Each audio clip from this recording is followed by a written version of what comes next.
અરે તમે? હા, આવો આવો. કોને ના કર્યું ને કઈ નહીં ને. કઈ વાંધો નહીં, આવો આવો બેસો. આશીષભાઈ ક્યાં? ગાડી પાર્ક કરે છે? કઈ વાંધો નહીં, બેસો બેસો. આવો. છોકરાઓને લઈને ના આવ્યા? લ્યો, એકલા એકલા આવું ને છોકરાઓને કોઈ દાળ લાવવાનું નહીં તમારે. છોકરા પછી ઓળખશે કેમ ને અમને? શું લેશો? ઠંડુ કે ચા? જો હવે ઠંડા તો શું આવી સીઝન હતી ઠંડક વાળી થઈ ગઈ ને ઠંડુ તો પીવાય જ નહીં. સાચું કહું બીમાર પડાય.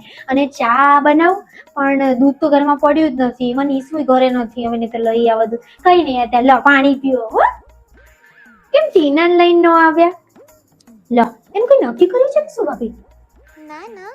હે તો મેં તો એને છે ને પરમ દિવસે જ હમણાં કોઈક છોકરાની પાછળ બેસીને જતા જોઈ હતી. હતી તો આપણી ટીના જેવડી જ છોકરી ઊંચી પોની ને છોકરો કોણ હતો તો? ના મારી ટીના નહીં હોય. ખબર નહીં હવે આજકાલ તો જુઓ ને જમાનો બદલાઈ ગયો છે. આપણા છોકરાઓને આપણે જ સાચવીને રાખવા પડે. ભી લે તમને તો આ બતાવવાનું જ રહી ગયું. આ જો આ નવું લીધું મનીષુએ ચોડાવડાયું ધનતેરસ ના દાડે. કેવું સરસ છે ને સોનાનું છે હો. મારો છોકરો મારો દીકરો એટલી મહેનત કરે ને મારો લાલો.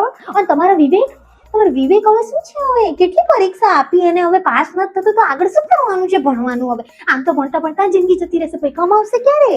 હે પછી મા બાપને રાખવા નહીં, વહુ લાવશે ને પછી કોણ વહુ આપશે તમને? કેજો છે ને વિવેકને હવે નોકરી ચાલુ કર. મનીષુને કહીશ એવું હશે ને તેને જો લગાડ દેશે હો.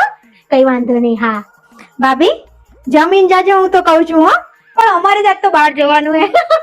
ગમત. ના ના કઈ નહીં. ચાલો હવે આવજો.